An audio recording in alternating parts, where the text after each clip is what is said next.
Good afternoon. I wanted to take this opportunity to give you the latest update on the data for COVID-19 through yesterday, July 28th. As we've talked about many times, the CDC looks at four different things: mobility, spread, protecting the healthcare system, and economic damage. But since the middle of March, they've been focused on protecting the healthcare system and limiting the economic damage that those protections cause, and balancing those two issues. One of the things that I look at is the social mobility that's on IHME page, and they track cell phones to see how much people are moving relative to normal. Through July 12th, we were back up to minus 18%. Our low was minus 56%, and that's through the whole state of Illinois. I think that in Orland Park, it's probably closer to normal as you look at LaGrange Road and 159th, and you look at the traffic counts that are going through there. But nonetheless, you can see that people are becoming more mobile, which I think we've all seen. Now, we've all heard about cases in Illinois being back slightly on the rise, and they are. And if you look at the data that's listed here, you'll see that the beginning 15th of March, that's when restaurants closed and school closed, and that's the daily count of cases. They were pretty much none. And so they were closed, and even though they were closed and then the stay-at-home order was put in place on the 22nd, you'll see that with all that in place, cases still went crazy up until the end of April. They started to decline about then the mask order was put in place. When we expanded business openings, they declined slightly, and then they started declining more rapidly, and then phase 3 of the Restore Illinois plan was put in place, and numbers continue to decline. Then they bottomed out and started to increase slightly, and then the phase 4 of Restore Illinois was put in place. And now they've increased slightly since then. It's really important to note that a lot of this is due to how much testing has increased. So if you look at the last 2 weeks, we've had a massive increase in cases, or not a massive, but a slight increase in cases. And testing currently is about 7 times higher than the testing was in mid-April. So it's really important to note that part of the reason we're catching so many more cases is because we're having so many more tests done. So that's an important thing to note. And that's reflected in the positive case rates that we've seen, because they've stayed steady over the last several weeks, so they've stayed less than 5% for well over a month now. So you can see that it's really the testing increases that are driving a caseload increase more than anything.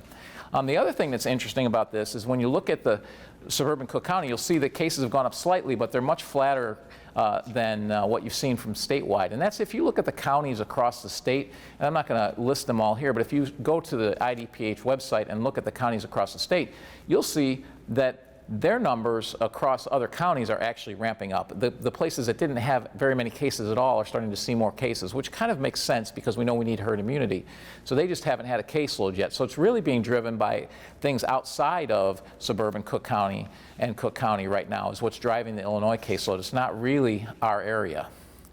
As I've said many, many times, because testing and cases can be manipulated somewhat by doing, again, 7 times more testing than we used to do, the thing that really tells you what's going on is how many people are being hospitalized due to COVID. Because if that's not going up, that means we don't have serious cases, and what we're testing is we're catching people who are asymptomatic, and that's not as big of a problem. So you'll notice that hospital admissions actually peaked around the end of April at about 125 a day, and now they're down to single digits each day and have been for weeks. So that's a very good sign, and they're not increasing either. So that tells us that even with opening, and Orland Park has, businesses are allowed to be fully open if they so choose, we haven't really seen an increase in this, and that includes all the events we've done. We've done July 4th events, we've done a concert in the park, we've done, I think, 4 or 5 market in the parks. So we've had a lot of events where there's been several people, there are many people in an area, and we really haven't seen any of these issues. So again, this is the most important statistic to really let you know what's going on. And again, we're trying to protect the healthcare system, so this is what we were really concerned about. Additionally, the COVID-related deaths, which of course we can't forget that people do die from this, and obviously that's tragic.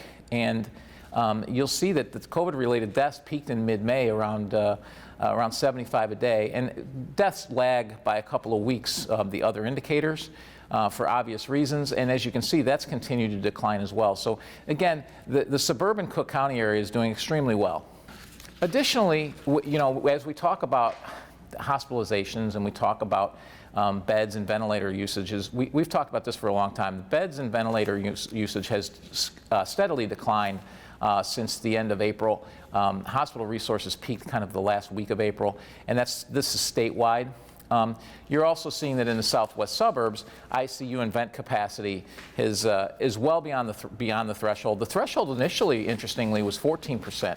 Now it's 20%, and we still exceed that significantly. I mean, ventilators, we have almost an 80% plus capacity on a daily basis, and ICU beds have fluctuated north of 30% to north of 40%. So a lot of capacity there in the hospitals, and that's exactly what we're looking for, exactly what we're trying to protect. So that suggests that we can continue to open our economy because, again, our hospital system is not overwhelmed. And I can't emphasize this enough. This was never about eliminating cases because we can't do that. We're going to be living with this for the rest of our lives. We need to learn how to live with it, but we need to make sure our hospital system is not overwhelmed. So the state currently has a new metric page based on the new regions because they went to 11 regions like we asked them to some time ago. Now, they didn't use the emergency response regions, which I still think might have made a little bit more sense since they already track things that way. However, they lumped us in with suburban Cook County, which is still better than being in with Chicago, which makes no sense. The whole state was tied to what was going on in Chicago, and that was probably not the best thing to do.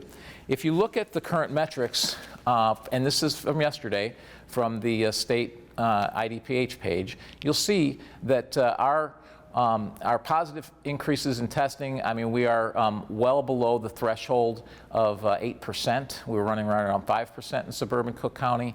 You'll see that the hospital admissions are very low, and that's COVID-like, so that's why it's a little bit different than the previous slide that you saw. Is these are COVID-like symptoms. These are not people with COVID. The other one is people with COVID. So this would include things like pneumonia and flu and other things.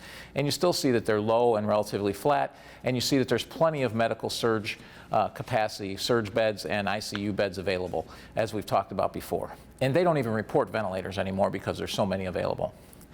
Now, Region 7 is the southern portion of Orland Park, that's in Will County. So that's our emergency response region and is tied more closely to that. It includes, Will County portions. And you can see similar numbers to what we're seeing in suburban Cook County. Around 5% on positivity, very flat on the COVID-like admissions, and plenty of hospital availability. So again, this area, this region is doing extremely well, which is what we're concerned about. Again, our emergency response region, they still do report this via emergency response region. Again, 35.5% ICU bed capacity as of yesterday, 83.6% ventilator capacity. So we have plenty of capacity for our hospitals. The state has also started sharing county-level metrics, which also indicate that Cook County can continue to move forward, and you see that here.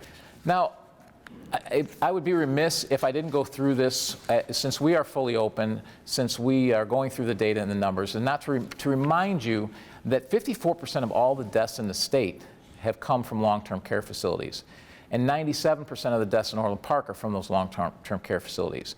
The case fatality rate is 16.8% in long-term care facilities, and you compare that to 2.2% in non-nursing home environments. So those environments are still very, very dangerous, and so if you are visiting loved ones there, if they are allowing visitors, please take all the precautions that they suggest to take. It's very, very, very important. It's probably something that that the state should have been doing from the very beginning and did not do. The state is solely responsible for regulating these. There's nothing that Orland Park can do about regulating them, but we strongly recommend taking the maximum precautions possible, and we do know that many of your loved ones that are elderly that are in these facilities really are longing for human contact and longing to see their families, but please do so in the safest manner possible. Also, according to the CDC, I want to remind people over 60 that they should still be very careful when they're outside. Try and stay socially distanced. Don't go into extremely large crowds. If you do decide to come to our Taste of Orland or you come to any of our concerts, there are an option at our concerts for watching it from the parking lot. Additionally, at the Taste of Orland, there will be plenty of ability to stay spaced there because we are limiting capacity. So you should be able to still come, but please be mindful and just find yourself a place where you can keep socially distant. Again, you can see there from the numbers that 92% of all the U.S. deaths are age 55 and up. So it's really important for people who are over 60, who have other health conditions primarily, to to be very careful. If you're healthy and over 60, all the indications are you should be fine. But if you do have other issues, please be careful. Make sure that you're protecting yourself, and that's where an N95 mask actually protects you as opposed to just protecting other people. So something very important to do. Cook County and Illinois data just confirm what the CDC says, that this is significantly more dangerous with age. And here's some important information, and I know our schools have made some decisions regarding what they're going to do for the upcoming school year. But since February, there have been many more deaths from influenza and pneumonia than from COVID-19 in every age group. So for people under 15, if you can't read this, there have been 36 COVID-related deaths. There's been 309 flu and pneumonia-related deaths in that same time frame. So almost about 9 times as many deaths from flu and pneumonia as from COVID-19. So that's really important. Another thing, I was looking the other day trying to find the curve of H1N1 to see how those curves tracked what we've been seeing on this caseload. And what I found there, too, is that, interestingly, from April 2009 to April 2010, there were 1,282 deaths for children under 17 from H1N1. And you compare that to 36 COVID deaths currently for ages under 15, and that's almost in half a year. So those are things to factor into your decision making if you're a school administrator, or you're a school board member, or you're in private school. Factor some of that into the decision making, because the other things that we've seen significant increases in are suicides and suicide attempts and overdoses. We've seen significant increases here and also countrywide and statewide. And so it's really important to pay attention to those things.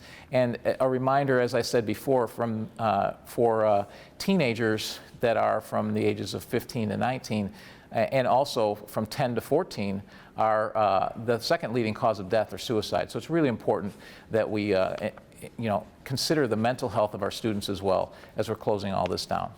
Again, COVID-19, you can see the total deaths that COVID represents for the various age groups. You can see that it's for children under 15, there's about almost 12,000 deaths for children under 15 so far from February 1st to July 18th, and there's been 36 from COVID. So again, we just need to keep perspective and allow our children to still get out and be healthy and engage and have fun and also learn. Additionally, I know there's been information out there about Orland Park, because we did have a case at the Sportsplex, and I think it's important to note that it was 11 or 12 days since that person had been in the Sportsplex when we found out about it. The reason that we disinfected everything was out of an abundance of caution. After 11 days, the virus should be completely gone, but we did so anyways just to be safe. So, and it's also important to note it was the only case, visitor or worker, that was there. So the overwhelming likelihood is that it did not come from the village itself. And you can see from these numbers, the statewide case positivity per population is 1.4%. Orland Park is 1.2%. So congratulations to the people of Orland Park. You've been doing an outstanding job of, without a bunch of mandates or heavy-handedness, just by us giving you information, you've been doing much better than the rest of the state. And then if you look at the village employee positivity per its population, it's far less than either. That's half of what the state is.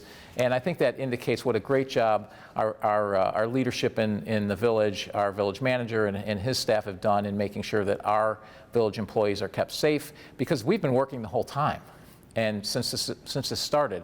So there's been more engagement with the community through March and April, when everybody else was shut down, than any other place, maybe than an essential store.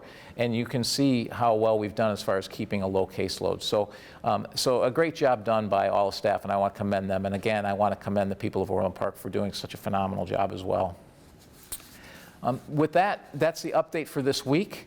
If you have questions, you can always send them to our public information office, and we can add them to the video if we think it's pertinent, or answer you directly. Thank you very much, and have a great week.